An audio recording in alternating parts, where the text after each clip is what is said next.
This podcast is produced by the youth digital media brand Centennial World. This podcast was recorded on Gadigal land. We would like to acknowledge the Gadigal of the Eora Nation, the traditional custodians of this land, and pay our respects to the elders both past and present. Always was, always will be Aboriginal land.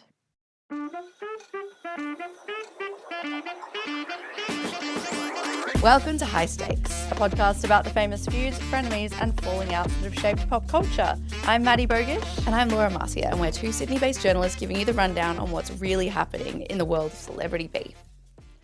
Yeah. And yeah.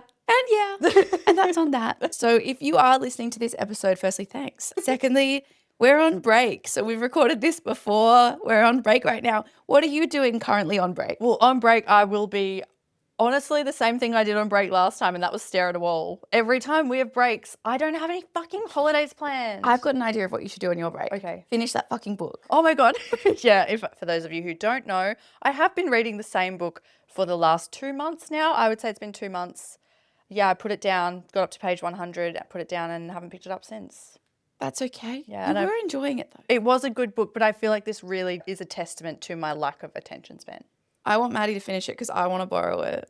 It is a good book. Okay, I will finish it. You know what? Okay, so that's what I'm doing. I'll be reading the book and maybe I will book myself a short trip. Yeah, I think you should. You can come to the Central Coast if you want. When are you going to the Central Coast? I don't know. I'll just make a trip if you want to come. We'll just go together. That sounds really nice. Oh my God. Okay, well, what I'm doing is we're going to the Central Coast. We're going to the Central Coast. We're going to stay with my mum and dad. That'll be fun. They'll I've yet love to it. meet them. No, oh my God.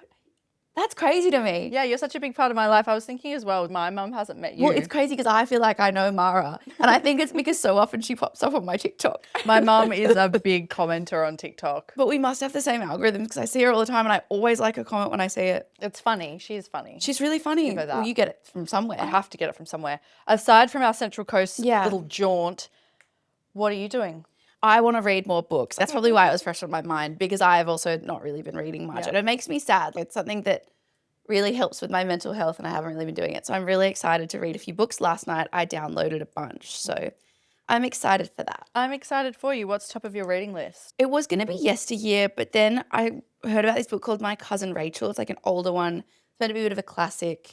And I don't even know that much about it, but it piqued my interest. So I'm going to read that first, then yesteryear. Oh, I love this. Yeah. Don't you have a trip up, down to around a mountain? Yes, I'm going to the Hunter Valley, going to sip on some wine. A few friends and I do this thing called Make Winter Bearable because we were really depressed one year during winter and we thought we need to fix that. Also, last time I went there, I went to my piano teacher's wedding and I was underage, so I didn't drink any wine. So I'm excited to go and actually be a 30-year-old drinking wine. There is nothing better than being a 30-year-old and drinking wine. I'm yet to do it yet because I'm famously not 30 yet. But Famously, but that time is coming really fast. really fast. It's actually hurtling towards me. Oh, you've also got your birthday. Oh, yeah, my Break. birthday. Yeah. Oh, my God. Wait, because we're Leos, as everyone knows who listens. So our birthdays are quite close together. So it's good. But sadly, Maddie did miss out on having her birthday on break. We were saying this off mic and I said maybe we should just have another break for when it's my birthday, but my birthday's 2 weeks after yours, so it's a bit silly. Also, just flagging now, we're going to be taking another break for the week of my wedding. Hope that's cool. Just thought I'd give myself a Maybe bit we'll of... just record another deep dive. Well, yeah. We'll try and do that. We'll try. We'll try. No Wedding promises. But no, we're going to have like the week off, so it probably won't be a grill episode. No. Okay. Glad we all had this chat collectively, high stakes listeners. Yeah. We just want to keep you abreast of our plans. All right, on that note, shall we get into it? Let's get into it. Okay, so while on the press run for her latest film, The Invite, director Olivia Wilde has been setting the record straight on what really happened behind the scenes of her 2022 film, Don't Worry, Darling. From rumoured cast tensions, an age gap relationship, a public separation, and yes, the infamous Spitgate, Olivia Wilde actually had a lot to worry about when it came to Don't Worry, Darling. And almost 4 years on, Olivia says the experience left her heartbroken and robbed her of her naivety. In her June cover story for The Cut, Olivia says she had to take a few years to rebuild herself, telling the publication that she turned to therapy, journaling, reading books by Eve Babbitt and Carrie Fisher, and travelling alone, most notably climbing mountains in Bhutan and Ireland. We say most notably here because it's kind of giving running away from your problems. 100%. Anyway, she went on to tell the publication, I don't think you know what you're made of until you fall apart. I don't trust anyone who hasn't had their heart broken. If you can push through the moment you have previously identified as the worst possible thing that could happen to you, whether that is divorce or the internet hating you or whatever, you were forged into something way better than you could have possibly imagined. So, in this month's deep dive, we thought that we would revisit the drama around Don't Worry, Darling. And yes, it is much more wild than we remember. More Olivia Wilde. Exactly. Thank you. So before we get into the media frenzy that was Don't Worry Darling, let's get to know our girl Olivia, shall we? So Olivia Wilde was born Olivia Jane. Well, okay, is it Coburn or Cockburn? It's spelt Cockburn. We've talked about this before. We've spoken about haven't this we? previously because she is one of the few celebrities who have also changed their names. Yeah, because when she was 18, she legally changed it. Yeah. But if my last name was Cockburn, I'd change it too. I'd be changing that fast. Look, I'm going to say it's Cockburn for the sake of it being funny, but it could very well be Coburn. keep that in mind. So Olivia Wilde, as we mentioned, was born Olivia Jane Cockburn, and she's a 42-year-old American actress and filmmaker, and she was born on March 10, making her a Pisces. Olivia has dual citizenship in Ireland, and this is also where she found inspiration for her nom de plume from the Irish author Oscar Wilde, and she used this as her pen name in high school before making the switch permanently. In 2003, she landed her first role in a TV series called Skin, not the iconic TV series Skins.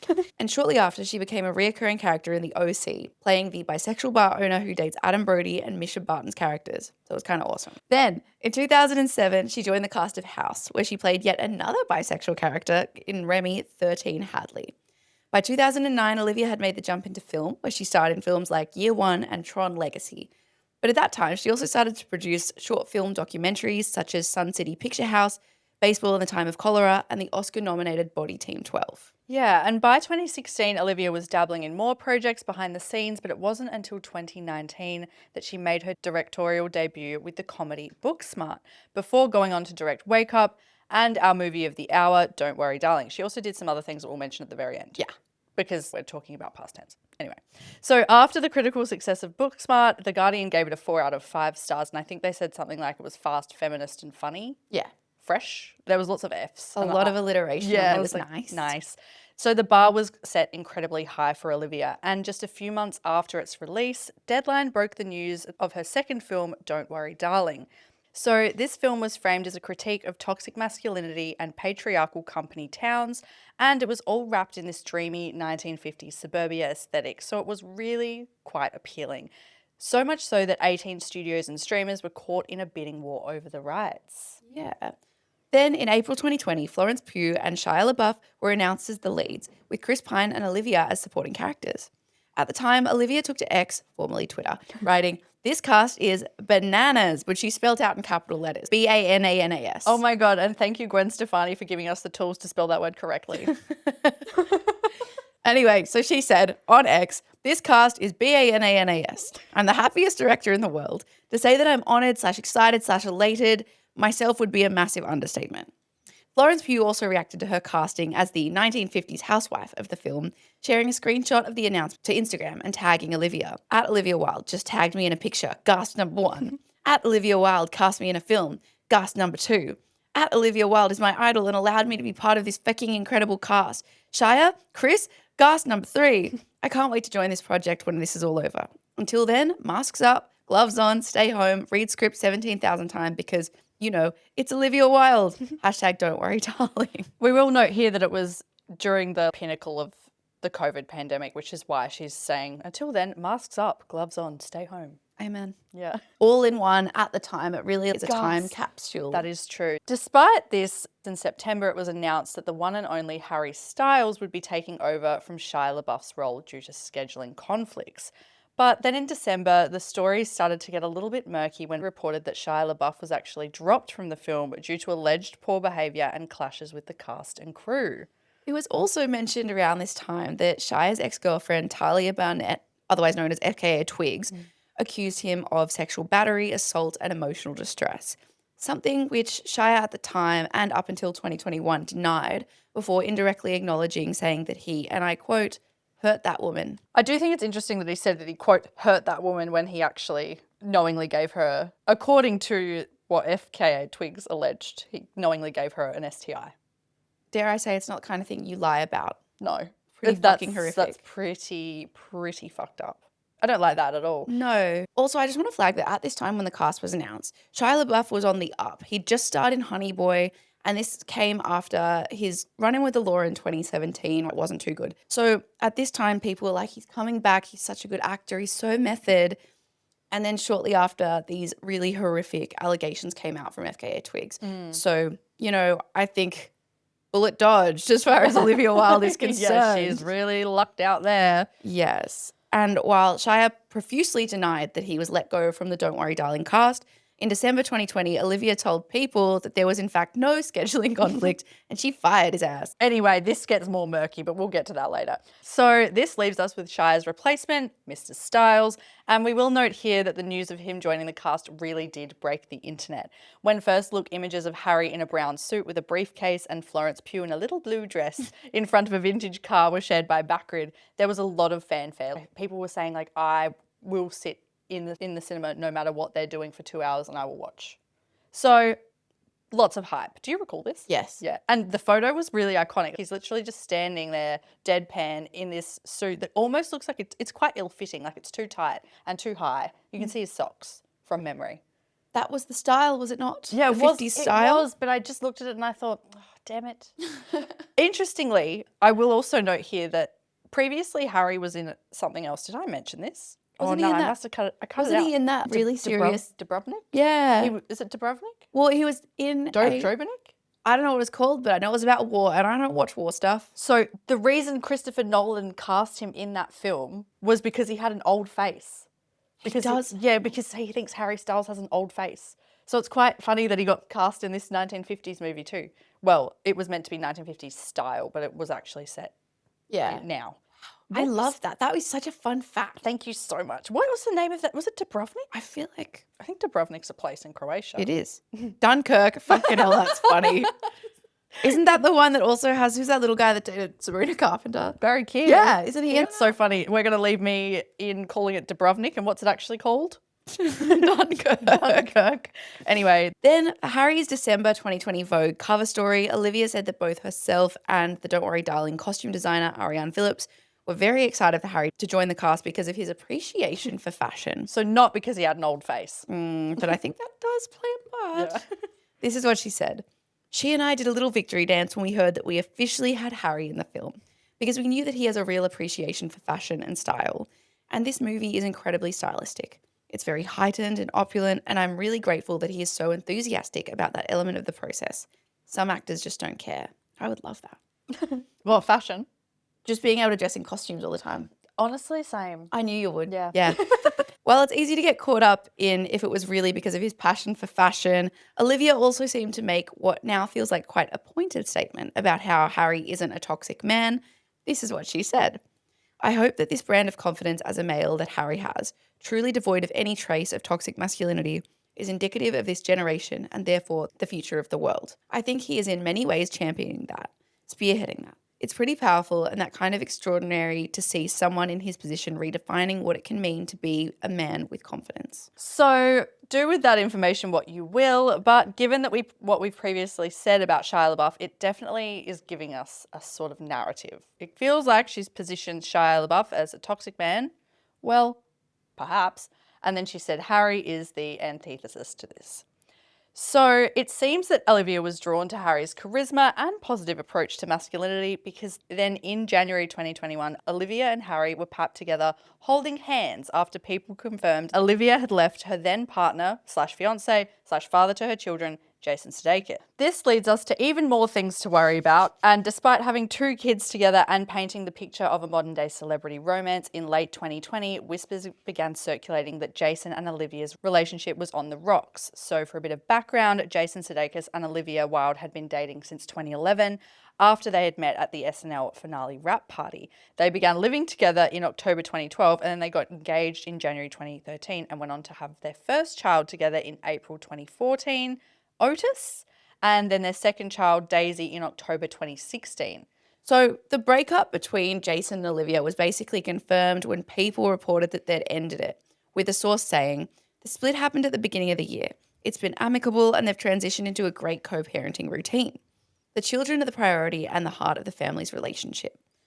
And as we know, People is quite a reputable source, so keep that in mind. We trust them. So while Jason and Olivia were seen together a couple of times after the breakup, everything changed when that image of Olivia and Harry surfaced, with a source telling People that Jason was, and I quote, absolutely heartbroken, and that he was hoping to repair things between them. I mean, if you're being papped with possibly the sauciest pop star of our time, I just think there's no hope, brother. I'm sorry, Jason, sorry. Anyway, in July that year, Jason spoke about the relationship breakdown publicly in an interview with GQ. When asked about the reasons behind the split, he said, I'll have a better understanding of why in a year, and an even better one in 2, and an even greater one in 5. It'll go from being, a book of my life to becoming a chapter, to a paragraph, to a line, to a word, to a doodle. I know that he's probably hurting, but I don't love the way he's speaking about his ex and the mother of his children in calling their relationship that is incredibly impactful a blip. If that ever happened to me, I would feel very angry. Oh, I love that you have that perspective, because I was focusing on the part at the start where he was like, he doesn't understand. He'll have a better understanding. Because I was thinking one of two things in that moment. Either one, Olivia isn't avoidant and ditched him for no reason, which is it's possible, or he's playing the victim card, which is really, it makes me wonder, did he really not see it coming? Because I always think this when men are like, oh, I just didn't see it coming. It's, were you just useless? Sorry. Were you complacent? Yeah, I think. yeah. Also, we'll touch on this more, but their relationship is a really pivotal part of The Invite, which is her latest film. We'll touch on it, and this becomes relevant. So keep that quote in mind, my friends. Brilliant. So at this point, Jason and Olivia were both seeing other people who, I want to note, both had similar age gaps. Anyway, and they both were focusing on co-parenting their kids whilst they were dating other people. But in 2022, things completely flipped when Olivia was on stage during CinemaCon in this dazzling blue velvet suit when she was handed legal custody papers while she was on stage giving this talk. She kept going through her speech, but can you imagine? That is quite a distressing thing to happen while you're literally presenting to a room of hundreds. No, it's a lot. A spokesperson for Jason denied that the Ted Lasso star knew it would be so public at the time, saying, Mr. Sudeikis had no prior knowledge of the time or place that the envelope would have been delivered, as this would solely be up to the process service company involved, and he would never condone her being served in such an inappropriate manner. But speaking to Variety, Olivia said, it was my workplace. In any other workplace, it would be seen as an attack. It was really upsetting. It shouldn't have been able to happen. There was a huge breach in security, which is really scary. The hurdles you had to jump through to get into that room with several badges plus special COVID tests that had to be taken days in advance, which gave you wristbands that were necessary to gain access to the event. This was something that required forethought. She's also referred to it as being vicious and said, but sadly, it was not something that was entirely surprising to me. I mean, there was a reason I left that relationship. She's also spoken about the immense impact that it had on her kids, who were 5 and 8 years old at the time. So it's quite sad stuff. So moving forward, jumping to 2026, this year, Olivia has been discussing this extremely viral scandal in the lead up to her latest film, The Invite, which is about relationships growing apart and how her own relationship with Jason in part inspired it. Speaking to Alex Cooper on Call Her Daddy, Olivia opened up about the end of their relationship, the media storm, and even her relationship with Harry Styles. Like, I will never forget, one of the most fucked up things that I went through, among so many, was that I was served papers on stage. And I'll just say that now, with enough space behind it, the part that I can laugh at is that obviously it was incredibly traumatizing. There's so many elements to that. But I get through it because, weirdly, as women, we're taught to muscle through the most insane experiences. I was like, just finish your speech. Got through it. It went backstage completely like dissolved into a puddle. But then I was like, no one saw it because there's no phones allowed in this event. And so that is, no one saw it. Oh, what's that? It's already up on page 6. There's a video. Okay. Well, no one's going to look because no one's paying attention. And then I remember a couple months later, I had the chance, I met Tom Cruise and he was like, hi, I'm Tom. Fucked up what happened to you in Vegas. And I was like, no. You were like, I convinced myself, Tom, that no one knew. Why are you talking so to it me? went wide. All right, Olivia, got it. no, you've had a crazy fucking bro. that moment, did you ever get clarity on like if it was purposeful or not? No. Okay. I had basically I know Jason has told me that he did not know, and I need to believe that in order to continue. And I think that lawyers can be super fucked up and do fucked up things, and I'm aware of that, and all of it is but I think that people are never their best selves when they're engaging in that kind of process, and it was so fucked up in so many ways. I know that whether or not he knew it was going to happen, I know it really hurt him to see it happening to me. Like, I think it was undeniable that it was like a fucked up thing, and I know he felt very, very bad that it happened to me.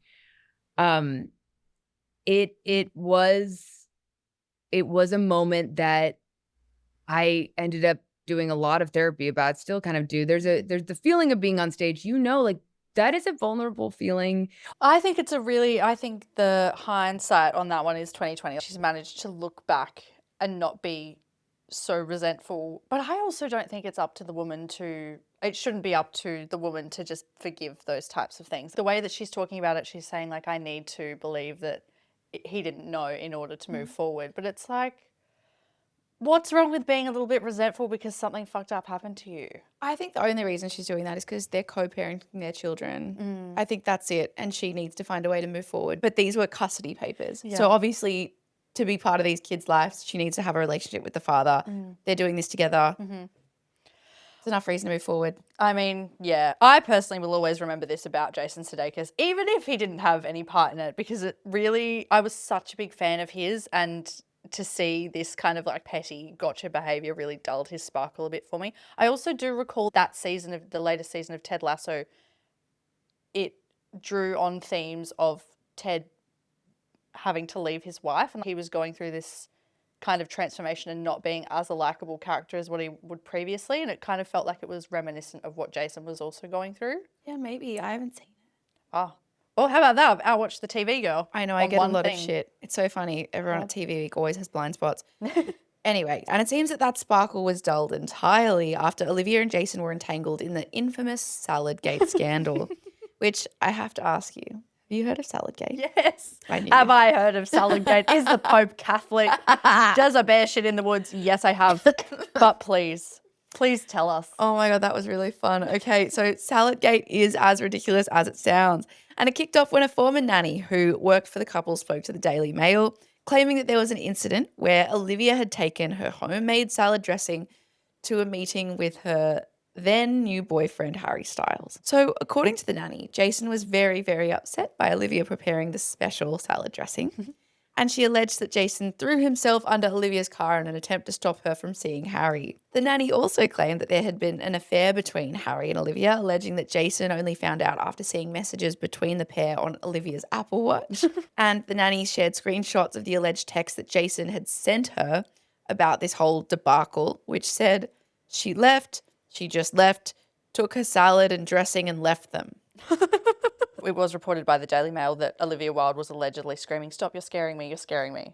Oh, And then he went and shoved his head under his car. I can just imagine. Honestly, I don't know how true this is, but can you just imagine the theatrics of it being like, "Don't you fucking leave," and you put your head under someone's car and she's, "Get out the fucking way," and then he obviously has to get out the way because otherwise she's going to run him down. It almost feels very reminiscent of a TV show. Yeah, so it's worth noting that this nanny, whose name is Erica Gennaro, ended up suing Olivia and Jason for wrongful termination, claiming that she was fired for requesting medical leave, and this lawsuit ended up being dismissed, with the matter going into arbitration, according to Erica's lawyer.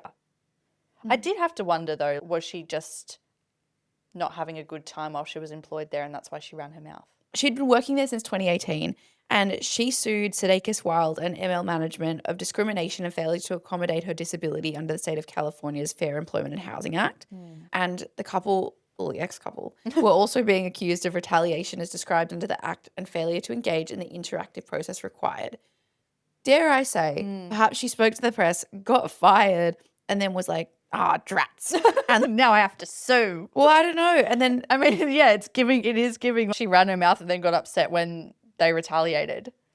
yeah, and the lawsuit was filed months after. Right. So I'm just kind of like, Oh, well. it feels like it doesn't feel That's good. why you don't go to the Daily Mail. Yeah. Period. Anyway, back to the salad. Okay, so regardless of all that, we do know what you're thinking. God, this must be some salad dressing.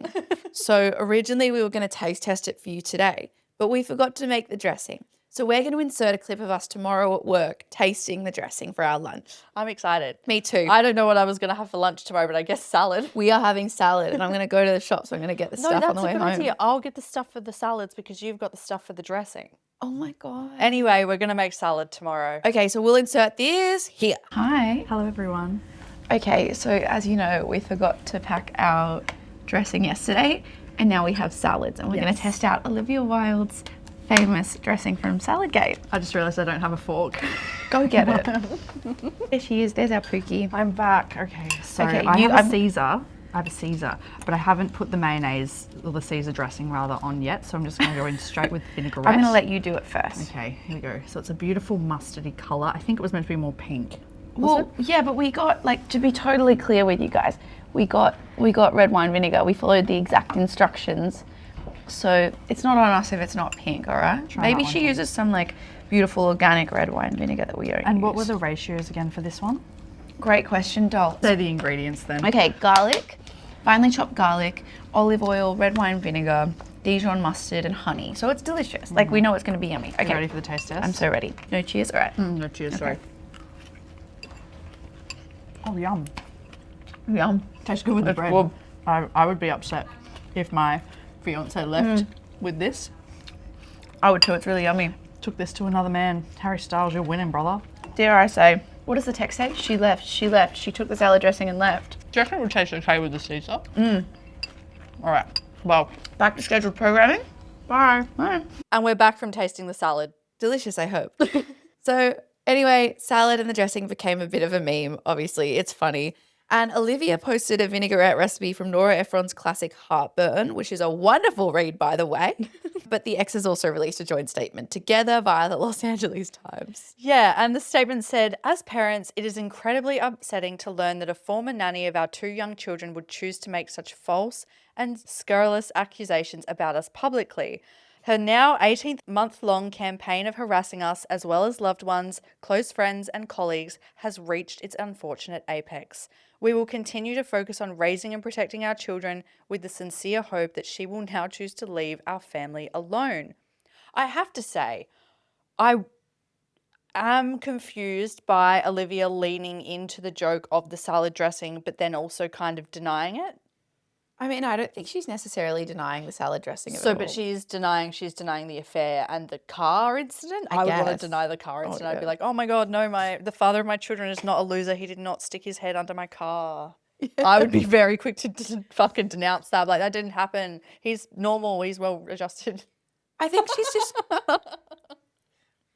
she's just trying to show she can have a laugh. I feel like women in the media are so easily villainized, and she's That's trying true. so hard to just be like, Have a joke. I see the joke and the humor in it all, even though it was probably a pretty fucked situation for her. Oh, yeah, it would have been. Oh, just imagine. I just think of all the fights my parents had before they were divorced. Imagine them being broadcasted. Sorry, I'm doing it right now, Mum and Dad. But imagine. I would hate it. I would hate it. I want the good side of fame, but I don't want the bad side. Just keep Ben in the dark, because then nothing will ever happen, because he will just never leave the house. And you'll be like, husband? I don't know. It's kind of like that because he doesn't have social media. Yeah, he's protected. So maybe you're okay. Okay, nice. Nice. Anyway, to take it back a little bit, just a month after Harry and Olivia's relationship first went public in 2021, filming for Don't Worry Darling wrapped up.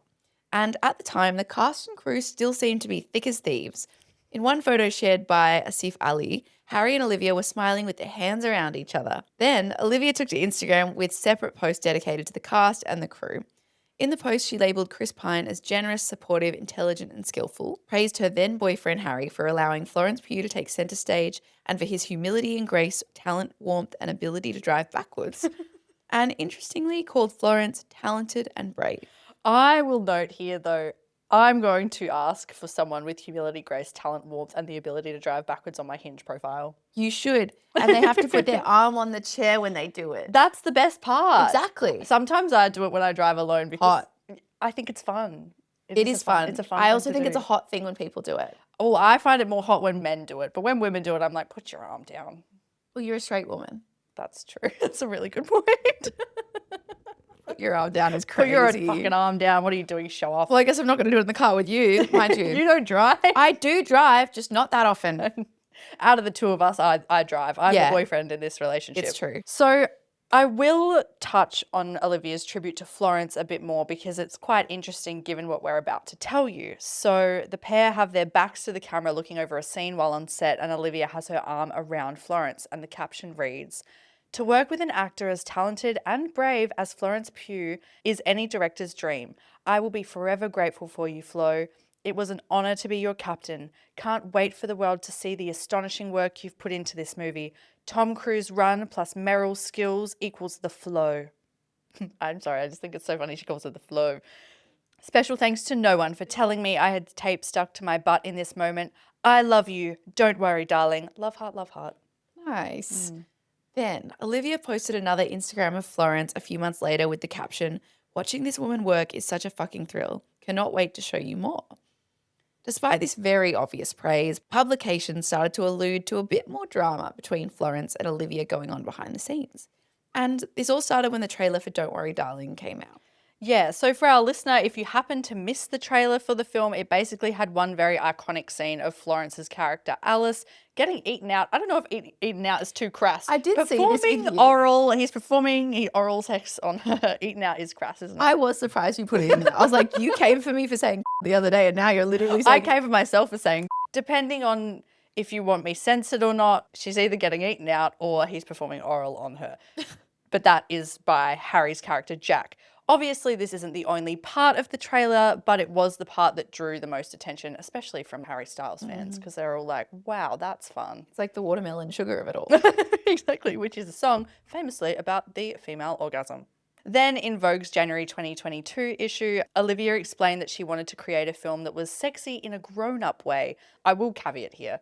Sexy in a grown-up way. Like you would just think if you're labeling anything sexy, it needs to be kind of grown up, right? Yeah. Sexy in a childish way, that's weird. I'm glad you said that. Yeah, I really just wanted to point that out. I don't think things need to be sexy in a grown-up way. To be sexy, it needs to be grown up. Anyway, thanks so much. But she likened it to the films like Fatal Attraction and Indecent Proposal, noting that she wanted her audience to, and I quote, "realize how rarely they see female hunger and specifically this type of female pleasure." But then while promoting the film, our leading lady Florence had a different spin on it, telling Harper's Bazaar that despite the growing interest from Harry Styles fans and Olivia's comments about how important depictions of pleasure are, she really didn't want it to be the focal point. This is what she said. "When it's reduced to your sex scenes or to watch the most famous man in the world go down on someone, it's not why we do it. It's not why I'm in this industry. Obviously, the nature of hiring the most famous pop star in the world, you're going to have conversations like that. It's just not what I'm going to be discussing because this movie is bigger and better than that. And the people who made it are bigger and better than that." Period. I really like that comment, too. actually. And I will note here that a lot of gossip sites, even people took this as Florence throwing shade at Olivia. But I don't know if it feels like that entirely. Like, I do think she was probably fed up. But reading that now, I just think that's an actor who doesn't want her craft reduced to fucking a boy band member. Yep. So I think that's fair. I think you nailed that 100%. Thank you so much. So there was also a rumor that Harry Styles was being paid more than Florence, which was originally posted by Showbiz Galore. I will note here that I tried to Google what Showbiz Galore was, and I don't know if it's an actual website. I think it's a clickbait farm, but don't quote me on that. I've just really struggled to actually find any solid proof. And then there was one thread of someone being like, this is a clickbait farm. So this website said that Florence was paid $700,000 while Harry was paid $3 million. So that's something that is a big jump considering one person has a lot of acting experience and the other person perhaps doesn't. Despite this, Olivia was very quick to dispel these rumours. "I'm a woman who's been in this business for over 20 years and it is something that I have fought for myself and others, especially being a director. There is absolutely no validity to those claims. Despite this, the rumours of tensions between Olivia and Florence reached an all-time high when our resident villain, Shia LaBeouf, I've just called him that, I don't know if he's really a villain, but he's not the best guy in this story, burst back onto the scene claiming that, again, he wasn't fired. He just literally wanted to bop him back in and be like, I actually wasn't fired. And everyone's, I don't give a fuck. Don't you reckon? Anyway, go on. Oh, gosh. So it all kicked off when Olivia sat down for the cover interview with Variety that we referenced earlier. It was entitled Olivia's Wild Ride. Wild with an E, of course. Directing Don't Worry Darling, making Harry Styles a movie star, and being blown the fuck away by Florence Pugh. So in addition to her speaking about Jason's CinemaCon attack, Olivia spoke about her desire to spotlight female pleasure. She also hilariously said that men don't come here. Amazing. And addressed Shia's departure from the Don't Worry Darling cast, is what she said. I say this as someone who's such an admirer of his work. His process was not conducive to the ethos that I demand in my productions. He has a process that, in some ways, seemed to require a combative energy, and I just don't personally believe that that is conducive to the best performances. I believe that creating a safe, trusting environment is the best way to get people to do their best work. Ultimately, my responsibility is to the production and to the cast to protect them. That was my job. Yeah, and the piece continued, a lot came to light after this happened that really troubled me in terms of his behaviour. I find myself just really wishing him health and evolution because I believe in restorative justice. But for our film, what we really needed was an energy that was incredibly supportive, particularly with a movie like this. I knew that I was going to be asking Florence to be in vulnerable situations, and my priority was making her feel safe and making her feel supported.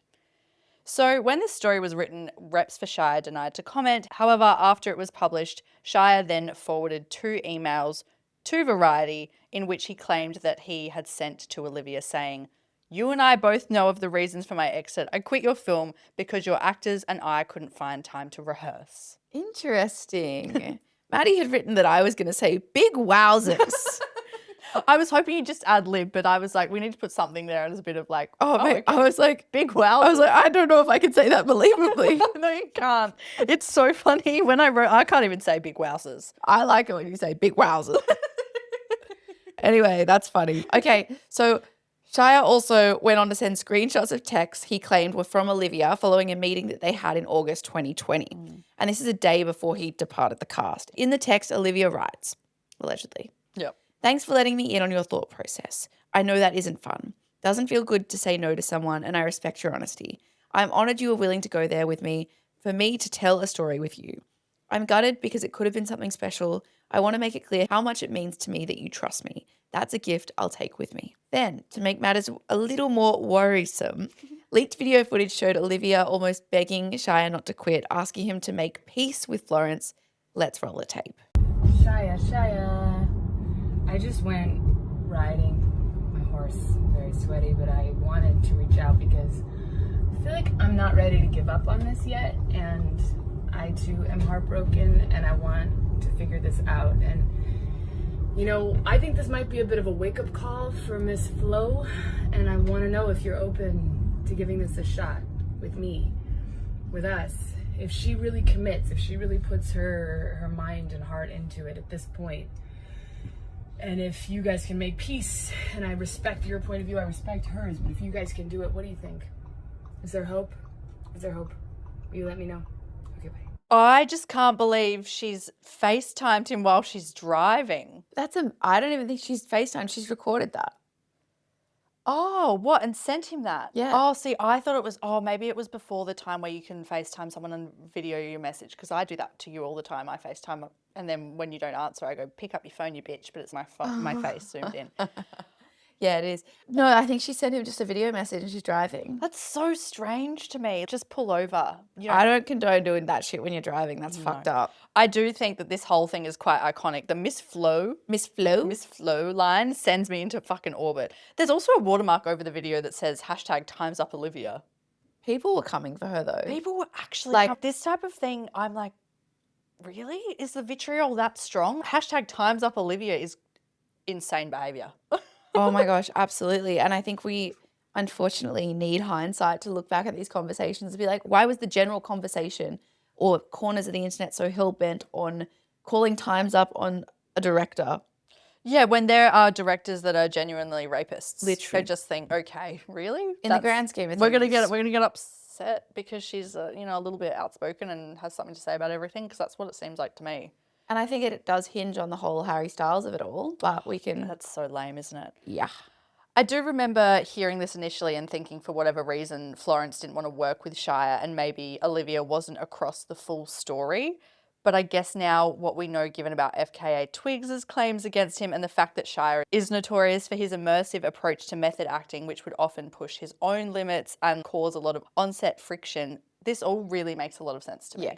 I wouldn't want to fucking work with him either. If I even had an inkling that he did something bad to an ex-partner and this is a man that's meant to be going down on me, In a simulated way. via cinema. But you're being vulnerable with someone. Yeah. Because you got an intimacy coordinator on set doesn't make you feel better about it. Like, especially if he's not a good guy. oh, totally. And with some of the claims that FKA Twigs had said, yeah, not good. I don't think I'd feel safe either. No. Okay, great. Thank you. Yeah. So in the forwarded emails to Olivia that were obtained by Variety, Shia fires off what feels like a manifesto in response to Olivia's Variety story. It's a fucking manifesto. And we'll read it even though it's ridiculously lengthy and performative.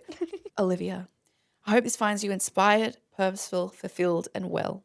I pray every night that you and your family have health, happiness, and everything God would give me. No joke, every night before I sleep. I have a little girl, Isabel. She's 5 months old and just beginning to develop the last half of her laugh. It's amazing. Mia, my wife, and I have found each other again and are journeying toward a healthy family with love and mutual respect. Caveat here, they've broken up again. It's Mia Goth. I have embarked on a journey that feels redemptive and righteous. Dirty word, but fitting.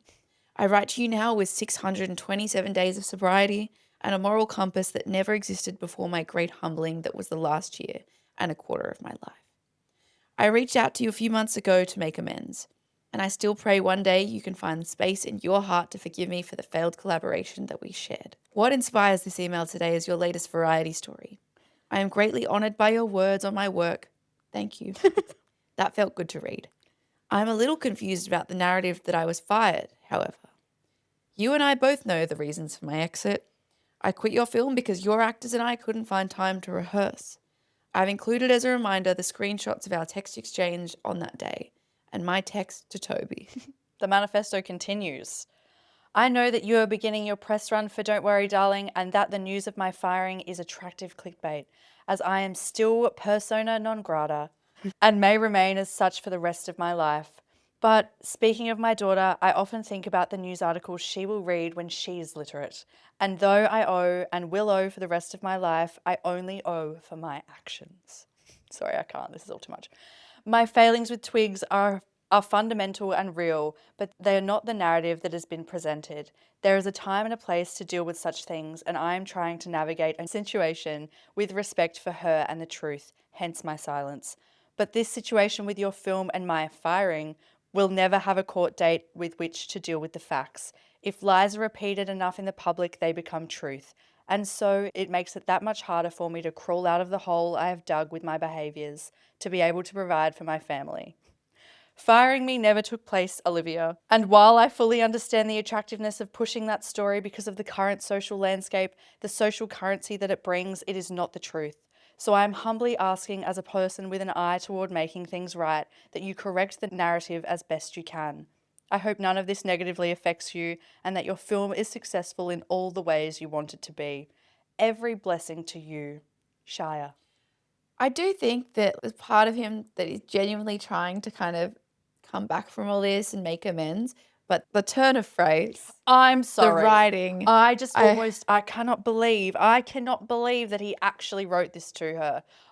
I can. Really? A bit self-indulgent. It's so self-indulgent. I genuinely believe he's written this. He could have just said, oi, you bitch, that's not true. Take it back. I also think this... I also think it just makes it worse. It makes it so much worse. And the funniest thing is this whole email was at the very bottom of the Variety article. And you know when you're reading a news article, no one's scrolling to the bottom.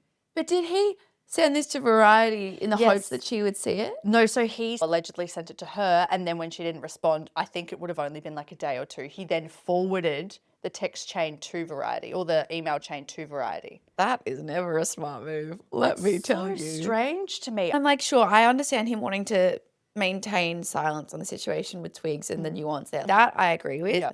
that he's explaining all of this to her when in actuality he's trying to explain it to the general public because his intention was to always leak this. 100%. Yeah. I think you nailed that. Thank you. In September 2022, while promoting the film on Stephen Colbert's Late Show, Olivia doubled down on that Shia stepped away because Olivia was choosing Florence. Let's roll that tape. So just to be clear here, did you fire Shia LaBeouf? We had to replace Shia. He is a fantastic actor, but it wasn't going to work.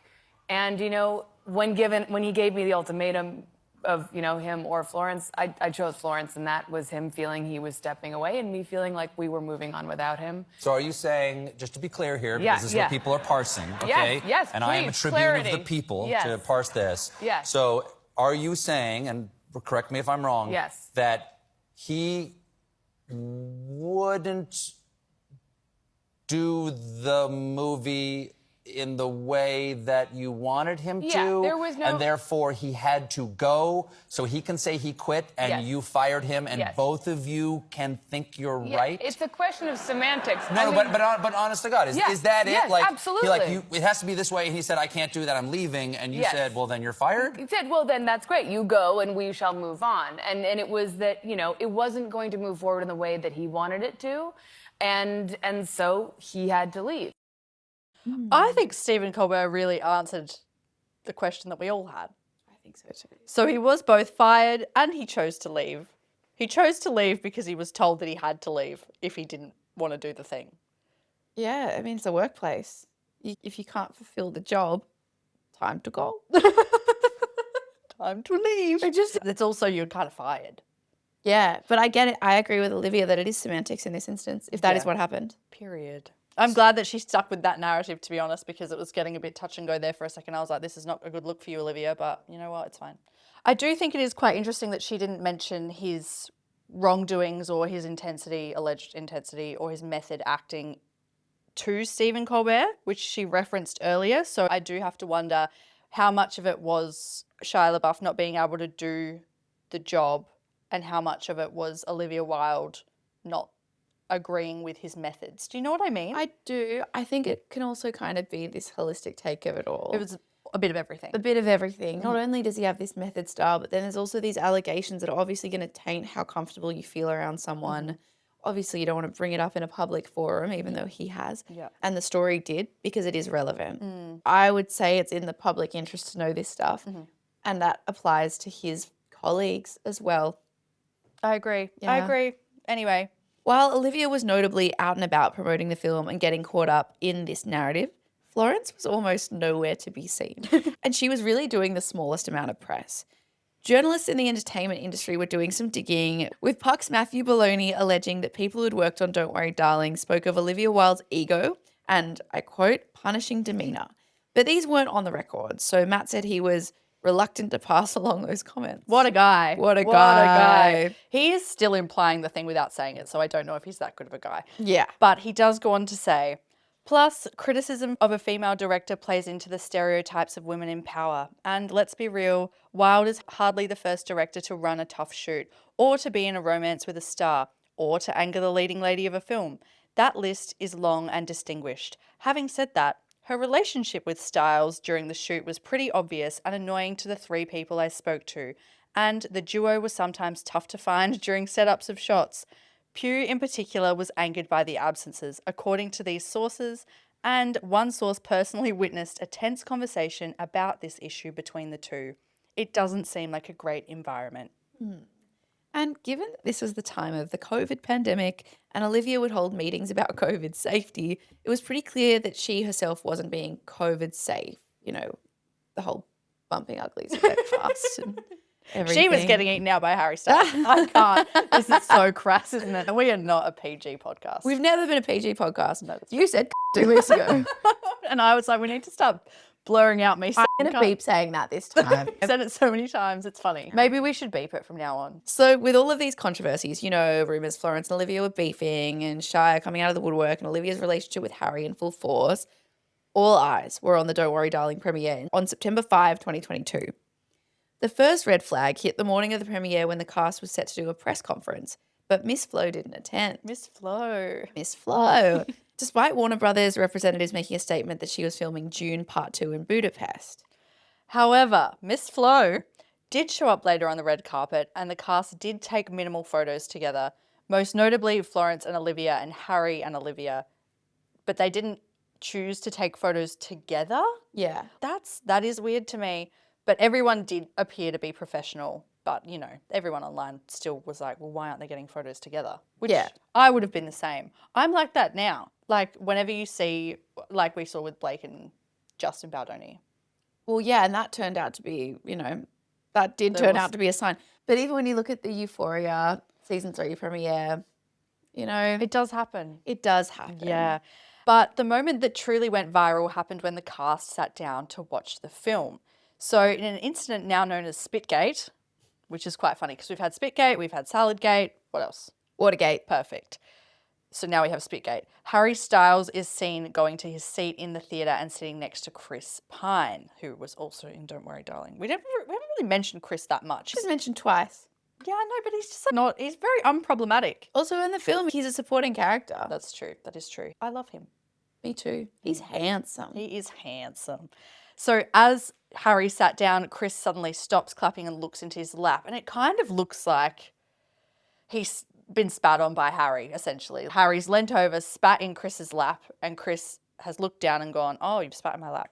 So this went viral, but let's roll the tape because it's been a while since I've seen it. I get where everyone was coming from. I really do. So it actually does look like Harry kind of spits on him. It does look like that. It does. And I know, so Harry has since come out and said that he said it's all words. But it looks like he spits on him. The way he purses his lips as he's kind of rearranging his jacket. Yep. Chris's reaction. Yep. So they're all clapping. Olivia can be seen clapping too. And then Harry purses his lips. And as Harry purses his lips, then Chris looks down. But Olivia doesn't clock that Chris has been spat on.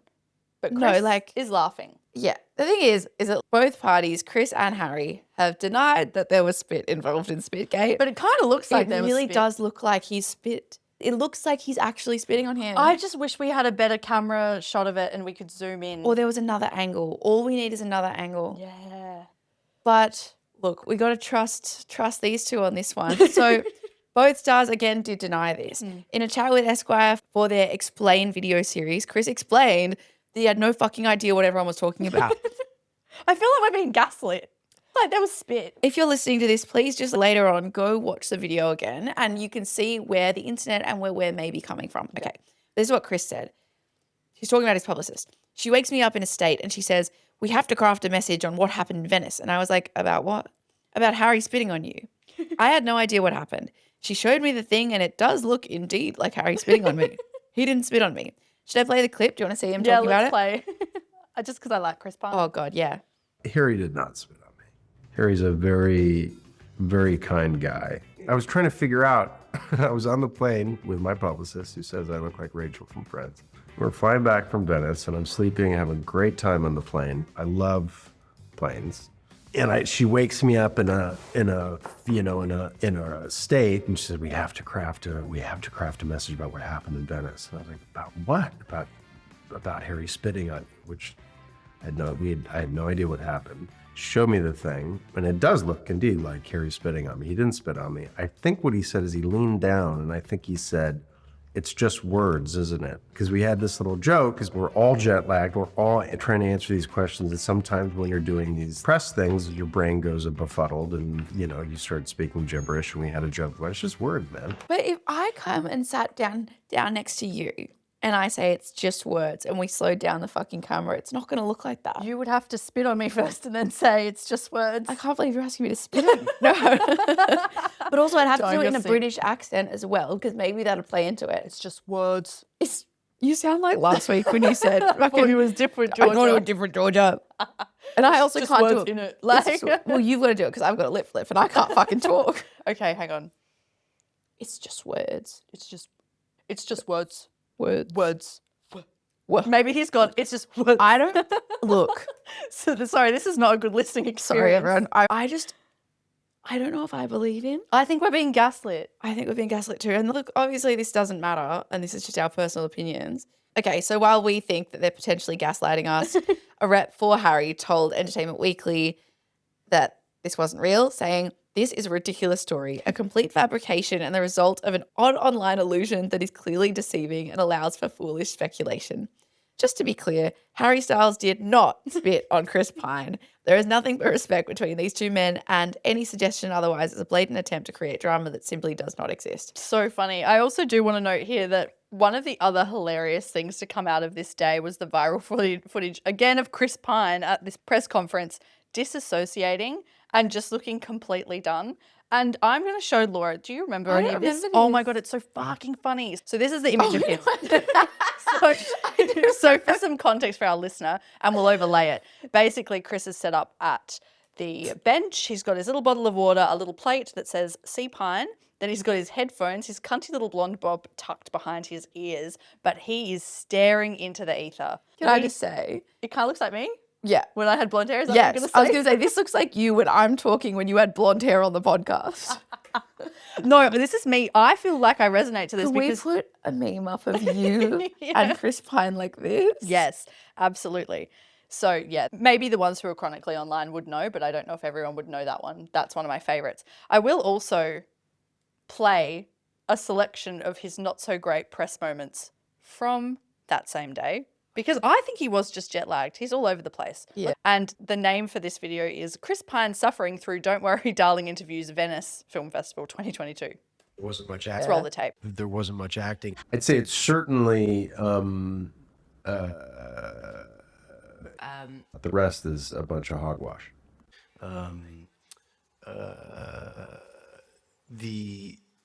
That was a much better answer than my answer. No, not at all. Not at all. You remember when Harry in this I think it was this press conference, but it could have been like the pre-one before it came out, was like, it really feels like a movie. like a film. You remember that? You know, my favorite thing about the movie is like it feels like a movie.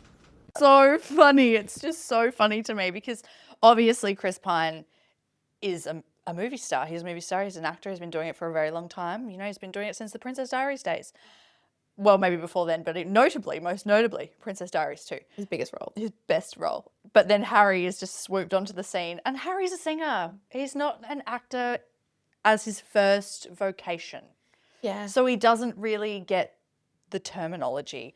And also, I do want to note as well that film press junkets are unlike anything else. They are in a room for 8 hours. They have 5-minute slots with journalists from all over the world asking, generally speaking, the same questions. So, like, I get it, brother. I do get it. He's just so funny. So with all of this in mind, so Florence not getting that many photos, Chris allegedly being spat on by Harry and then also looking like it was the worst press tour of his life.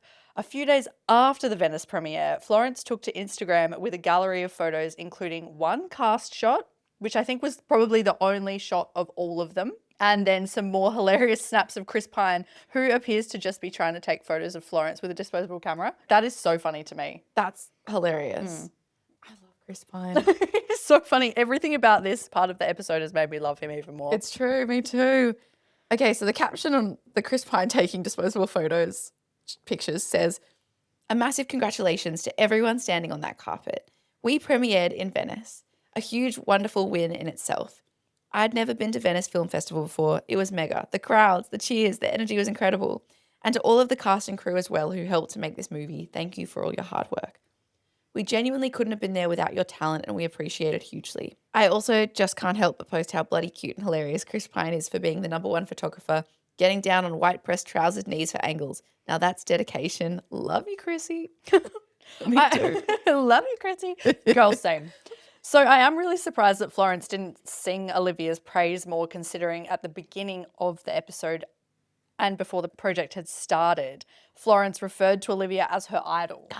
Like, where's the gasping now, doll? There's no Are you gasping? No, she's not going. Yeah. So I think there is clear love for Chris Pine, as we've mentioned, we can resonate, but it almost feels as if she's used the ambiguity and the Chris Pine situation as a front and a way of detracting from the lack of mention of Harry and Olivia. Do you think? Yeah. Because she's not said, "Oh, thank you to my wonderful co-star who's shagging my director." Yep. Sorry, but we could be reading into it too much, but I just thought it was quite interesting that she did not mention Olivia and she did not mention Harry. I think you're onto something here. We do love to read into things famously, but I think this one, perhaps you're on the money. Yes, I love being on the money. Anyway, the drama didn't end there, darling, because on September 23, Vulture then released a report discussing all the bad press that Don't Worry Darling was racking up. It also noted that the tense conversation that our boy Matt was referring to that we mentioned earlier was actually a screaming match, which was reportedly so bad that Toby Emmerich, who was the highest ranking Warner Brothers executive at the time, had to play mediator to ensure that Florence would still promote the film. I think the words they used was promote the film full life cycle, so from start to finish. Yep. The piece also noted that Warner Brothers were disappointed with how Olivia was conducting herself while on the press run when talking about Shia's departure in particular. Welcome back to the chat, Shia LaBeouf. But in a statement to Vulture, Warner Brothers denied this, writing, "We are so proud of the work that Olivia Wilde has done making this incredibly beautiful and entertaining film, and look forward to collaborating with her again. The studio is very grateful and appreciative of the tireless support by Olivia in bringing her vision to life from production through release. Any suggestion of conflict between the studio and Olivia is simply not true. All in all, Don't Worry Darling will go down as one of the most talked about film press runs and releases. And from a journalist point of view, especially an entertainment journalist, the only thing that even closely rivals it is Blake Lively and Justin Baldoni's It Ends With Us drama." Yes. And that was like a fully fledged lawsuit. But I remember when that started, as awful as this sounds, we all were like, oh my God, it's the next Don't Worry Darling. Because it was such a big thing. Anyway, in the end, Don't Worry Darling didn't exactly flop at the box office. It grossed $87.6 million worldwide against a $35 million budget. But I do think it was fair to say that it was overshadowed by drama and had plenty of worries. Lots of worries, darling. I do think it's interesting that you say this because there is a little part of me that believes that this drama was fabricated to promote the movie and get people talking. Is that bad? I always think that I think of these people, especially who work in media and creative fields, I see them as creative masterminds. Like I did the same with Taylor Swift. I do it all the time. I assigned maybe too much meaning to the actions. There is a little part of me that kind of just thinks that so many Harry Styles fans wanted this movie to do badly. And what's one way that you can get them to watch if you make the press tour absolutely diabolical? But did they want it to go badly? Wouldn't they have wanted it to go well because Harry Styles, their savior, was on it? But I think that's a really good point. That is the logical point. But I was thinking more like you're watching it because you're like, well, this sounds fucking hilarious. Now I will watch it because I want her to fail. The press run is that. I'm taking a lot of mental steps to get here. You are. This is why we're a good team, I think. She brings me back down to earth. I've always got this tinfoil hat on. I'm like, she's a mastermind. The streets. I'll be editing a tinfoil hat. I don't know. I don't think anyone, speaking from Olivia Wilde, I know she's a polarizing figure, but Do you know why she's so polarizing? I think it is what we've discussed. Unless we've absolutely missed some really big points when we were just really zoned in on Don't Worry Darling and her relationships. I don't understand necessarily what she's done that has made her so polarizing and hated by a lot of people, aside from perhaps dating, having some overlap with relationships. But as you said earlier in the pod, so many men and directors have too. Well, this is the thing. Being an outspoken woman and one that's focusing on feminist, maybe it's white feminism and it's not particularly intersectional, but someone who's focusing on everything, having a feminist lens, there are pockets of the internet that, and unfortunately it feels like the majority at times, that really want to tear that down. That combined with the Harry Styles fans of it all, who are seeing her date a younger man, and we've definitely got that stigma still, despite the fact that Jason was also dating a younger woman at the time. There was no rhetoric of that mentioned in the media. It was just about she was this older woman leaving her fiance to go date the biggest pop star in the world. Honestly, good for you, girl. Honestly, yeah. I think that with the invite, and I'm really excited to see this movie, by the way, part of the press run, which we did touch on a little bit when we spoke about Seth Rogen, was that the actors in it really drew from their own experiences when it came to their personal relationships. And that is part of the press run. And I think to do that and to make people want to go see Olivia Wilde direct and star in something, we needed a bit more context about the way that her relationship broke down.